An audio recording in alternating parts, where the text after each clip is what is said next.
And according to A Course in Miracles, the idea is that we have a great tolerance for pain, and that's what it says. It says we have a great tolerance for pain, which I find so unnerving, because it means that I'm my own worst enemy. But it also means that I could develop a great tolerance for love. Hence, the idea of tolerance is the willingness to tolerate the essence or the opinions of someone else's behavior that we're not in agreement with. We can create a greater tolerance for love if we're willing to not get drunk on our own judgments. And judgments is what causes intolerance. And the idea in A Course in Miracles is that we're actually not created to judge. We're created to love. And instead of loving, we've created an obstacle course for love to jump through. So we create this insane obstacle course for love. And it's incredible that love finds its way to the end. So what it looks like is anytime something new wants to be assimilated into your bubble of tolerance, the beginning stages is that first it's rejected completely. Think of anything that's coming into the assimilation of our culture. First it's rejected. Like those people at the border, reject them. Like they're just not allowed in. LGBT in regards to marriage, they're not allowed in. Like it's not a thing, don't go there. And then the next thing we do is we ridicule. We say the reason that they're not allowed in is because they're this, that, or the other thing, and they're going to bring the whole unholy idea down. They're going to muddy the waters if we let them in. And then we start to accuse. Like if we let them in, it will affect our good. These are insane scenarios from the ego and only from the ego. And finally, after love finds its way through this ridiculous landmine, this ridiculous obstacle course, we begin to experience acceptance. Usually at first the acceptance is begrudging. Like, fine, we'll let you in, but you're not real. You're not a real American, you're not really married. So when we say, that we have great tolerance for pain, it's because it's our inability to love that causes great pain in our lives. So I like the idea of marriage, first of all, when we began, when the LGBT community started saying, like, we want to get married too. And then the society came back with the idea of, no, that's not the law, that's not the rules. And the only reason it wasn't the rules, and first of all, who made up the rules? Like, we made up the rules. Like, we could change the rules. And we're like, no, those are God's rules. And God is like, whoa, wait a minute. I don't even know about marriage. Like, I didn't make up special relationships. Fine, it's cool if you want to have a special relationship that you go through a longer term with, and it's a great classroom for you, but that's not about me. I said love all things equally. We are all under the equal laws of love. So, we made up marriage, and then we made up the laws that go along with marriage. And then we give God the blame or the responsibility for saying, God said you can't come in because this is just a game that we get to play. And then we also make God the boss. We like to say God's the boss and God's the judger. So God's like, I am not the boss of you. I am not the boss of you. That's why I gave you freedom of choice, right? You're the boss of you. And you're not the boss of anybody else. You're just the boss of you. I know, right? And God's not the judger either. We say, God's the judger. And God's like, I'm not the judger. Just because I did one thing one time doesn't make me a pothead, right? One time and then all of a sudden you're a pothead. No, you tried it one time. God judged one time. Judged in the beginning, created everything as good, beautiful, and holy. He said, this is good, beautiful, and holy. This is good, is what God said in the beginning. And never changed her mind about it. So if this is good, then all things that fall under the creation of God are good. And we're the ones who are setting up the obstacle course. And so we get to look at our intolerance for God's judgment of all things being good and beautiful and holy. So that means that we get to give up judgment. It's a beautiful thing to give up. We're not designed to judge, we're designed to love. And under the tolerance in A Course in Miracles, it says that without judgment, all things are accepted equally. For who could judge otherwise? Intolerance comes from a judgment which is not ours to make. And in A Course in Miracles, tolerance is not something that you actually build, it's something that you are. It's how you were created. You were created to go well with all things. We think here, we pray here, oh God, I hope all things go well for me. Instead of saying, I hope I can go well with all things. And in that space of grace, anything that knocks on the door is like, I could go well with this. Oh, I could go well with this too. Oh, I can go well with this too. Like that's how we really established our authority over our own domain, which is our peace of mind. Are we really allowing ourselves to go well with all things, or do we have special pockets where we have pre-approved what's worthy of love and what's not worthy of love, and who's worthy of love and who's not worthy of love? That's where we get fractured. That's where we find our pain. Because if you're doing that to one person in your life, it's reflecting on every other area. If you're on the morning calls, I'm jumping around a little bit, but if you're on the morning calls, you've heard me say more than once, there's no pissing section in the pool. You know, there's no smoking section on the plane, right? Judgment implies that we have been deceived in our brother. That's what judgment implies, that we have been deceived by our brother. And what does that look like? That means that any place that we have judged, we have thought that our brother's guilty of something when always only our brother is a mirror. That's the only thing our brother is. There is no brother. You know, in the sonship of under God, in the sonship, there is one body of man, of women. There's one body of us all. We're all part of this great mosaic of God.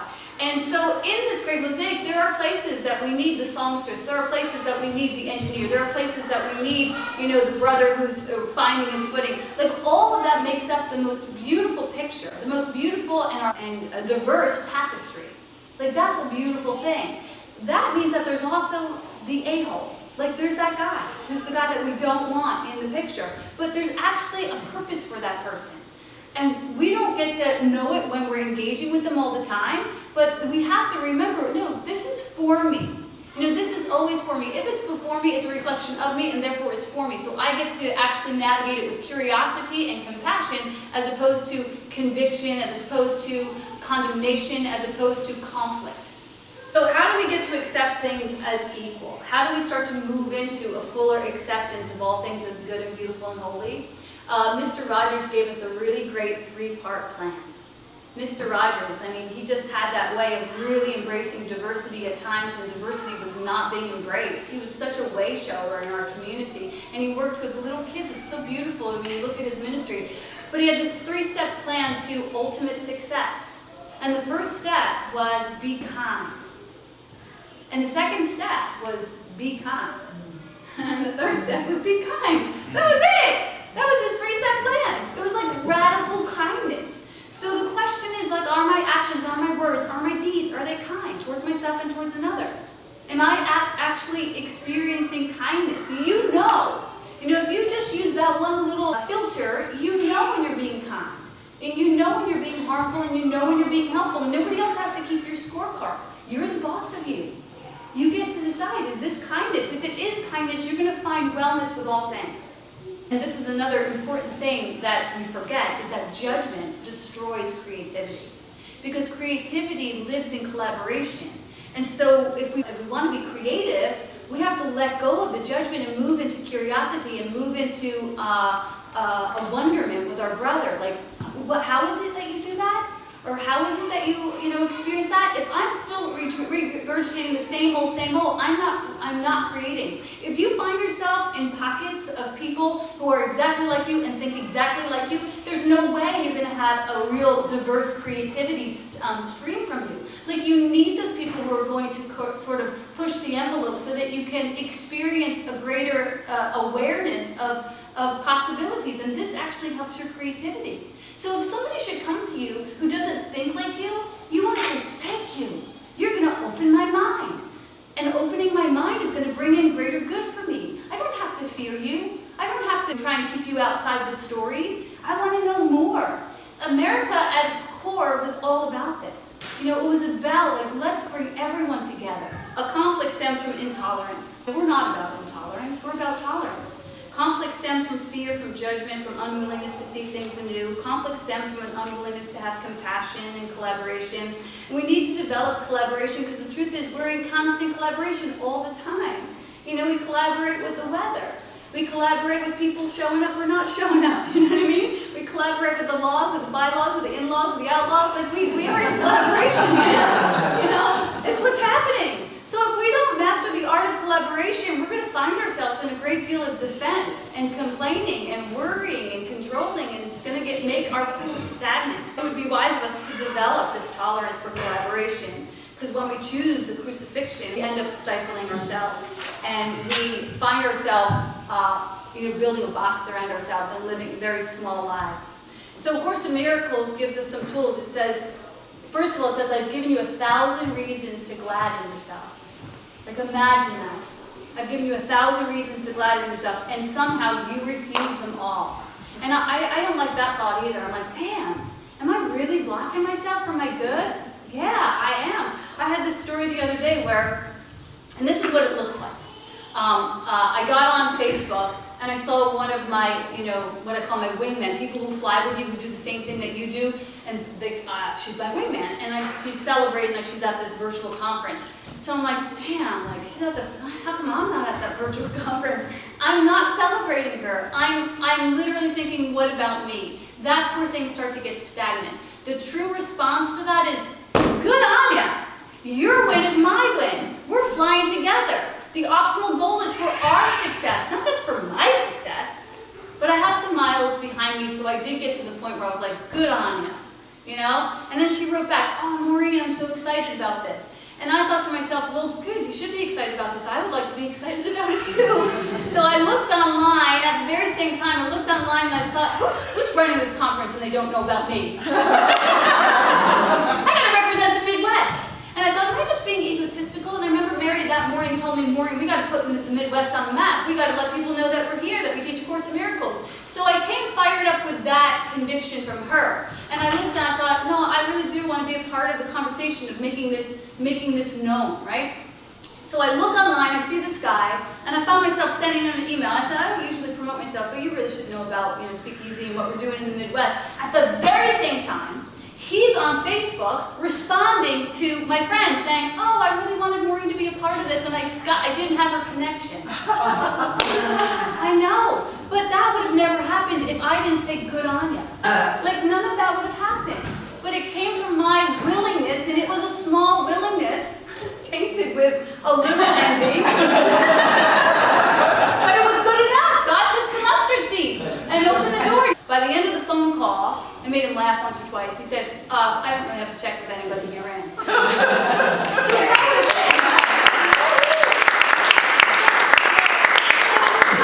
But it's funny, I'm showing you my dirty laundry because that's what it looks like when we move from screw you to me too. And it's so scary to say me too. You know what I mean? Because it can feel egotistical, but if you connect that me too with how is this for a higher good? If this desire is coming through me, it must be for a higher good. So let me not just think that it's me trying to get my own, but it's me trying to be in an extension of a greater good. It's really hard to promote ourselves that way. It's really hard to put ourselves out there, and it's really scary. And we can really do a good number on ourselves of, no, this is good enough. I'm going to tell you another funny story about my sister Maggie. She was on the call this morning. Her husband bought her a bike. And he said, how many gears do you want on your bike? And she said, I don't want any gears on my bike. And he's like, no, you need to have some gears. She goes, no, as kids we didn't have any gears. My people don't do that. I'm like, yeah, you're right. It was lucky that we had brakes. She's like, yeah, we had feet for the brakes.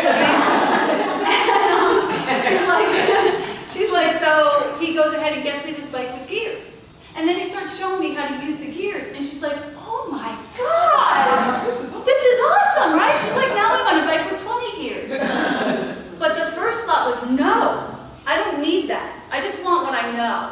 I don't want to learn something new. I don't want to experience a greater good. I'm good with what I have, and I better hold on to what I have because it must be good enough, and I don't want to imagine that it could get even better. I don't want to build a tolerance for a greater good. But that's exactly what we're here for. We're here to push the envelope and develop a tolerance for greater good.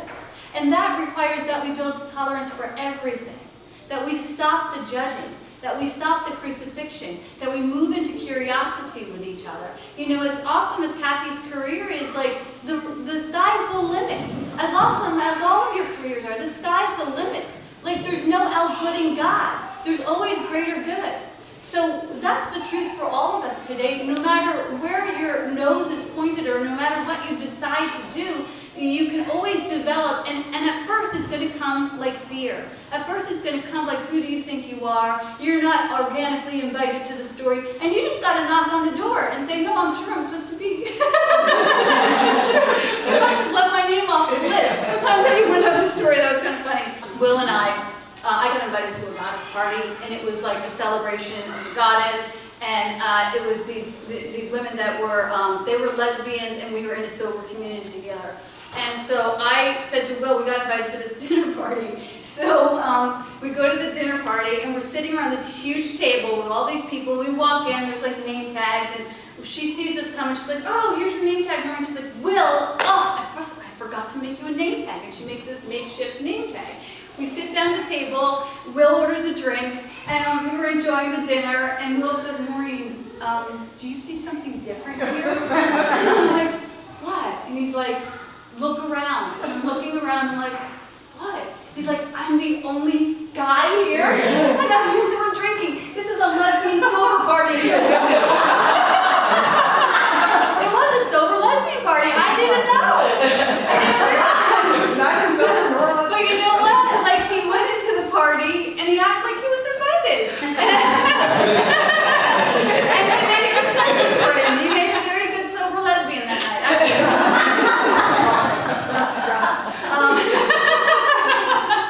But the idea is never end up anywhere by mistake. Just invite yourself into the party. Just act like you're supposed to be there. Because, you know, the truth is, like, these little pockets of segregation, like, we do need a little yang in our yang. And it's okay if you happen to be the yin and the yang. You know, and you should always invite a little yang in your yin. Mix things up. Yeah, I know. Sing a song about that. I'm crazy all this, but I don't even know where I am right now. The art of collaboration lives in everything. Parenthood is collaborative, right? Life is collaborative. Healthy communities live on the foundation of collaboration. And most of the time we want to come like this in conflict with each other. And this is just where we're saying, like, I'm afraid, I don't want to open up to this new idea. And so one of us in any scenario has to be the bigger guy who's willing to say, let me bring compassion to this. And that's what that looks like. You know, we don't want to, but we say, let me bring compassion. Diane gave us a good little trick last week when, you know, she was in conflict with somebody. And with compassion, she just simply said, let me think about that. That was all she said. That's a beautiful thing to be able to say. It's a beautiful tool in your toolkit. You don't have to get into an argument with somebody. You don't have to persuade them to think like you. All you have to say is, let me think about it. And it's almost a way of saying, I'm going to make space for you. I'm going to think about you. I'm going to give that some consideration. It's a very generous thing to do. So that's one of the tools we can use when we move into compassion. Then the next thing is, once we move into compassion, more times than not, this person will thrive underneath that compassion, and they'll start to show up like this as well. So now you have two people, and they're looking like they could move into competence. So this is where you're both in your competence, and you're allowing each other to lean on each other. There was this experience of competence that I had recently when I was at the airport. There was this young Marine guy, and he looked like a wreck. He was like 18 years old, and he looked like he was just ready to jump out of his skin. And in my mind, I started making up stories about him, and I was like, this poor kid is caught up in the system. He has to go kill people. Like that was, you know, he's going to have to go and be part of this war. You know, it was my story. It wasn't his story. And I sat there, and I watched him. He just looked so nervous. And finally, this voice in me was like, go talk to him. And I was like, I'm not going to talk to him. I don't know him. You know what I mean? And I have nothing to say to him. And I was like, go talk to him. And I'm like, So Mom was like, I don't want to be a weirdo at the airport. Ooh. You know what I mean? And I was like, go talk to him. You know that voice that just gets louder and louder if you pay attention to it. So next thing I know, I'm sitting next to him. I'm like, how you doing? You know, he's like, I am so scared of flying.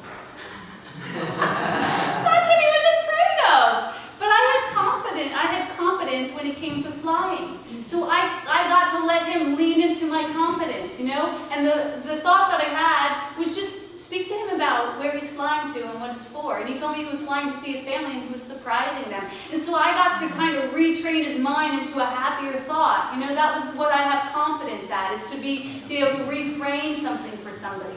If you come like this in compassion, and then you move into competence, you're never not preordained for the moment. So if you're willing to have compassion, God will give you the confidence to navigate that, whatever that is. And you've experienced that already. Like you thought, I don't want to get involved, then you get involved, and then you're like, wow, I'm saying things and doing things I didn't even know I had to say or do, and geez, they're helpful. So after competence, then we get collaboration. That's what that looks like. When we begin to lose our own script so that we can birth something greater.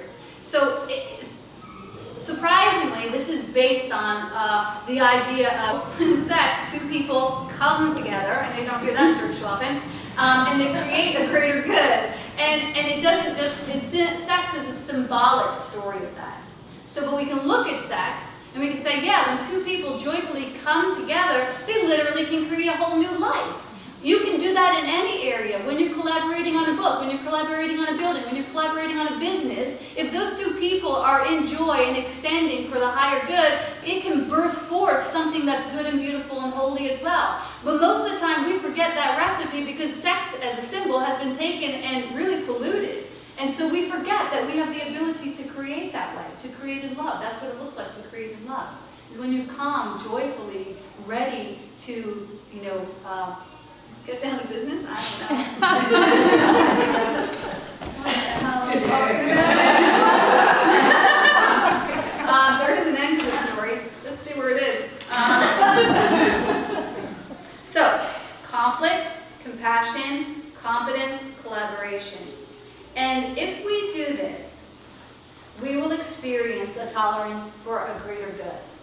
And you are all ready and ripe for a greater good. So the only thing we need to do is ask the Holy Spirit or our higher power or our inner compass, whatever you choose to call it, where am I blocking my good? Where can I move into greater curiosity for some tolerance in my life so that I can open up the channel that I am and allow that good to flow through me? So that's the work. Yeah.